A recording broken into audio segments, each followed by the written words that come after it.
अम्मी को जो है कांस्टेंट सुनना पड़ता था, लौंडिया है क्या कर लोगी। मतलब अगर मैं अपना ऑक्सफोर्ड विश्वविद्यालय की अगर मैं मार्कशीट भी लाऊं तो उसको फेंक के मारा जाए और कहा जाए कि लौंडिया है, लौंडा कुछ करे तो बात नहीं। बेटियां सिर्फ सुरक्षा मांगने के लिए नहीं, बेटी सुरक्षा दे भी सकती है। और ये बहुत मजबूती के साथ इस चीज़ का सिंबलिज्म है, इस चीज़ का प्रतीक है, इस चीज़ को दृढ़ता के साथ साबित करती है कि आज का भारत बदल रहा है, आज भारत की बेटी मजबूत है।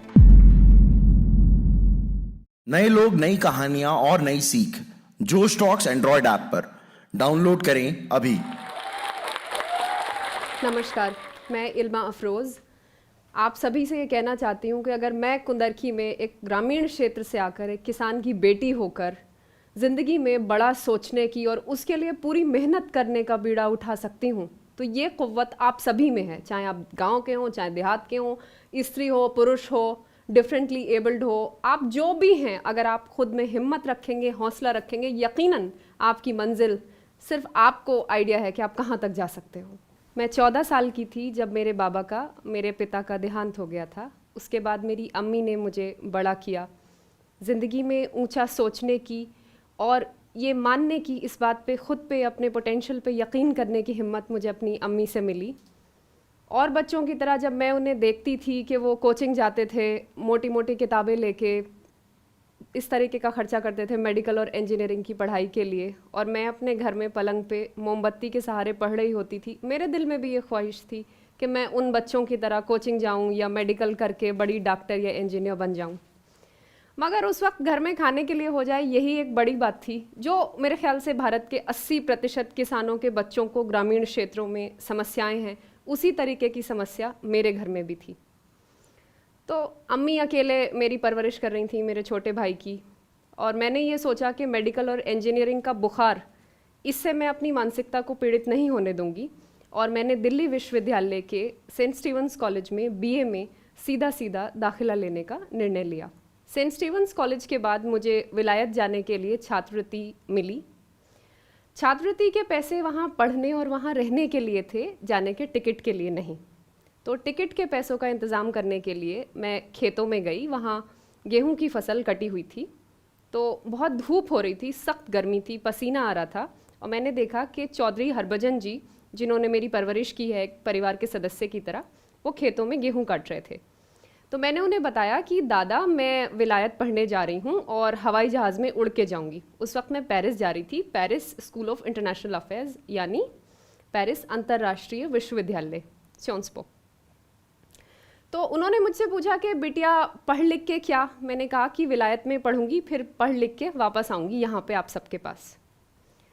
तो फिर मैं देखती रही उन्हें गेहूं काटते हुए, उनका पसीना जो है वो मिट्टी में, ज़मीन में मिल रहा था, और कमर जो थी वो नंगी थी, और ऐसे धोती पहन के वो कटाई कर रहे थे। कहीं ना कहीं मेरे जहन में ये ख्याल बार बार आता रहा जब मैं हवाई जहाज़ में बैठ के जा रही थी कि चौधरी दादा वहाँ खेतों में उसी तरीके से काम कर रहे होंगे, मैं यहाँ खूबसूरत एसी में हूँ।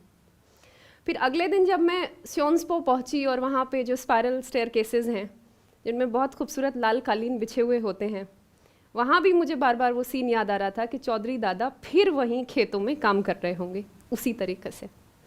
खैर, पेरिस से पढ़ने के बाद मुझको ऑक्सफोर्ड विश्वविद्यालय की स्कॉलरशिप मिल गई उसके कुछ समय बाद, और मैं ऑक्सफोर्ड विश्वविद्यालय चली गई। तो जब मैंने दुनिया देखी, मैंने देखा कितने कितने किस्म के अलग अलग रंगों के लोग हैं वहाँ, कैसी कैसी ज़बानें बोलते हैं, किस तरीके के बच्चे क्या स्टार्टअप्स में इंटरेस्टेड हैं, क्या दुनिया कितनी आगे है। इस चीज़ की गहन समझ मुझको ऑक्सफोर्ड विश्वविद्यालय ने दी। ऑक्सफोर्ड के बाद मैं संयुक्त राष्ट्र इंडोनेशिया में काम करने लगी, बोर्नियो में। संयुक्त राष्ट्र के बाद मैं न्यूयॉर्क सिटी चली गई फाइनेंशियल डिस्ट्रिक्ट में काम करने। फाइनेंशियल डिस्ट्रिक्ट जो है वो एक बहुत ही अर्थव्यवस्था का एक बहुत अच्छा मैग्नेट की तरह काम करता है। और मेरा जो कमरा था वो 42वें माले पे था, वॉल स्ट्रीट जो एरिया है उसमें। तो 42वें माले पे, और जो उसकी जो दीवार थी वो शीशे की थी, और रात को टेम्परेचर -13 डिग्री हो रहा था और बर्फ़ पड़ रही थी। तो मैं अपने कमरे की खिड़की में खड़े होकर कॉफ़ी पी रही थी, ऐसे मेरी उंगलियां ऐसे कॉफ़ी के कप की तरफ थी, और नीचे अमेरिका की जो पीली टैक्सीज होती हैं वो जा रही थी, ऐसे मैं देख रही थी उन्हें, जैसे बिल्कुल माचिस की डिब्बियाँ होती हैं, और सामने एम्पायर स्टेट बिल्डिंग रंग बदल रही थी। तो उसमें इत्तेफाक से उस दिन वो लोग जो सेलिब्रेट कर रहे थे वो कई रंगों में उसको रखते हैं, तो उस दिन इत्तेफाक से वो रंग जो था वो केसरिया हरा था। तो मैं देख रही थी वो रंग बदलते हुए एम्पायर स्टेट बिल्डिंग को। मेरे दिल में बार बार इस चीज़ का ख्याल आ रहा था कि मैं तो यहाँ न्यूयॉर्क में दुनिया घूम ली, पेरिस में पढ़ ली, ऑक्सफोर्ड में पढ़ ली। चौधरी दादा और बाकी लोग जिन्होंने मुझे इस लायक बनाया कि मैं इन जगहों पे आ सकूं, अपने अंदर की प्रतिभा को रियलाइज़ कर सकूं, वो आज भी उसी गर्मी में बिना बत्ती पानी उन्हीं तमाम दिक्कतों के साथ वो ज़िंदगी जी रहे हैं। और मैंने डिसाइड किया कि अब मुझे वापस जाना है अपने मुल्क, अपने देश, उन्हीं लोगों के बीच जिनकी मैं बेटी हूँ। अच्छा, क्या होता था कि जब भी कभी मैं ब्रेक्स में वापस आती थी वेकेशंस में, तो मुझे देख के आम लोगों की आंखों में एक अजीब सी चमक होती थी। ऐसा लगता था जैसे सितारे चमक रहे हों आंखों में। उन्हें लगता था कि शायद मेरी विलायत की पढ़ाई से उनकी कोई ज़िंदगी में बदलाव आ जाए। जैसे मान लो किसी का राशन कार्ड नहीं है, तो उनको लगता था कि मुझे देखेंगे तो शायद बिटिया विलायत से पढ़ के कुछ ऐसा करेगी कि उनकी ज़िंदगी में कोई बदलाव किसी किस्म का आ जाएगा। अम्मी को जो है कांस्टेंट सुनना पड़ता था, लौंडिया है क्या कर लोगी। मतलब अगर मैं अपना ऑक्सफोर्ड विश्वविद्यालय की अगर मैं मार्कशीट भी लाऊं तो उसको फेंक के मारा जाए और कहा जाए कि लौंडिया है, लौंडा कुछ करे तो बात भी। खैर, इस सोच के साथ मैंने फिर सिविल सेवा में आने का निर्णय लिया। तो इससे दो चीज़ें तो साफ हो गई कि बेटियां सिर्फ सुरक्षा मांगने के लिए नहीं, बेटी सुरक्षा दे भी सकती है। और ये बहुत मजबूती के साथ इस चीज़ का सिंबलिज्म है, इस चीज़ का प्रतीक है, इस चीज़ को दृढ़ता के साथ साबित करती है कि आज का भारत बदल रहा है। आज भारत की बेटी मजबूत है, भारत अपनी बेटियों को सुरक्षा देता है, बेटी सुरक्षा यहाँ देती है। और भारत में जिस तरीके की एनर्जी मैंने देखी है, हमारे युवा जो हमारी बहुत बड़ी, सबसे बड़ी, हमारी लोकतंत्र के साथ साथ जो हमारी सबसे बड़ी असेट हैं, आज हमारे युवा इतना अच्छा कर रहे हैं, उनके लिए इतनी अपॉर्चुनिटी है भारत में। ज़रूरत है हिम्मत की, हौसले की, मेहनत की और कभी भी हिम्मत ना हारने की। मुझे याद है जब मैं पढ़ाई कर रही होती थी बचपन में, तो वो बान का पलंग होता था, उस पर मैं बैठी हुई होती थी और कैरोसिन जो है, जो मट्टी का तेल हम उसमें डालते थे, वो कई बार तेल ख़त्म हो जाता था तो मैं मोमबत्तियाँ लगा लेती थी। तो आज भी वो पलंग पे मोमबत्तियाँ जो हैं उनके निशान अभी भी बाकी हैं। और ये दुनिया मेरे ऑक्सफोर्ड विश्वविद्यालय के वुल्फसन कॉलेज के डाइनिंग हॉल में फॉर्मल डिनर नाइट से बहुत अलग है, बहुत मुख्तलिफ है। ऑक्सफोर्ड विश्वविद्यालय के, ऑक्सफोर्ड यूनियन के पर्पल टर्टल बार की सेटिंग से मेरी ज़िंदगी की कुंदरकी की सेटिंग बहुत अलग थी। क्योंकि जब मैं अम्मी को वहाँ से कॉल करती थी, अम्मी से पूछती थी, अम्मी इंसुलिन का इंजेक्शन आपने रेफ्रिजरेटर में रखा कि नहीं, तो बत्ती तो है नहीं, तो वो क्या करती थी, वो एक बाल्टी लेके उसमें बर्फ़ रख के इंसुलिन का इंजेक्शन लपेट के रख देती थी। मेरी ज़िंदगी विलायत की, विदेश की, मेरी हिंदुस्तान की ज़िंदगी से बहुत अलग।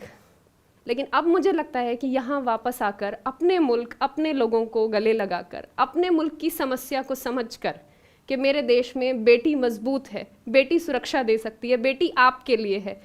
टैक्स पेयर के पैसे ने अगर मुझे इतनी हिम्मत दी कि एक बिना बाप की बेटी खुद पे भरोसा करके ज़िंदगी में आगे बढ़ सके, तो फिर मैं देश का, ये देश मेरा और मैं देश की, और मैं पूरी ईमानदारी, पूरी मेहनत के साथ अपने देशवासियों की, देश के बच्चों की, बेटियों की, बुज़ुर्गों की सेवा करना चाहती हूँ।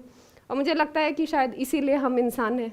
महात्मा गांधी ने कहा था कि सर्वोदया, जब कभी आप किसी दुविधा में फंस जाओ तो सबसे दरिद्र व्यक्ति का आपको ख्याल आना चाहिए, सबसे अंधेरे गांव में आखिरी व्यक्ति पंक्ति में खड़ा हुआ, और उस व्यक्ति के आंसू पोंछने की बात करो। सोचो कि तुम जो कर रहे हो, क्या तुम्हारे उस एक्शन से उस दरिद्र व्यक्ति की ज़िंदगी में कोई बदलाव आएगा। जब मैं अमेरिका से वापस आई, जब मैंने न्यूयॉर्क छोड़ा, मैंने भारतीय पुलिस सेवा ज्वाइन की, यकीनन मैं इस बात के लिए कन्विंस्ड हूँ, मुझे यकीन है ऐसा कम से कम एक व्यक्ति ज़रूर होगा जिसकी आंखों में मुझे देख के जो चमक आती थी वो चमक बरकरार रहेगी और आंसू में पोंछ पाऊंगी। फिलहाल थैंक यू। और मैं बहुत खुश हूँ कि मैं भारत वापस आई, और आप सभी को मेरा यही मैसेज है कि आप जो भी करें, आपका वोकेशन कोई भी हो सकता है, भले से वो सिविल सर्विस हो, भले से भारतीय पुलिस सेवा हो जो सचमुच बहुत अच्छा ऑप्शन है, भारतीय प्रशासनिक सेवा हो, भारतीय विदेश सेवा हो, या कुछ भी, चाहे आप कोई स्टार्टअप चला लें, एक चीज़ हमेशा आपके जहन में, आपका सेंटर में रहना चाहिए, वो है हमारे भारत की तरक्की। भारत जो है वसुदेव कुटुंबकम, पूरा विश्व हमारा परिवार है, परंतु इंडिया फर्स्ट। तो जो भी करें देश की तरक्की के लिए करें, और इसी सोच के साथ आप सभी को मेरा नमस्कार, धन्यवाद। इस वीडियो के बारे में अपनी राय नीचे कमेंट सेक्शन में हमें बताएं। और अपने दोस्तों के साथ ये वीडियो शेयर करना ना भूलें।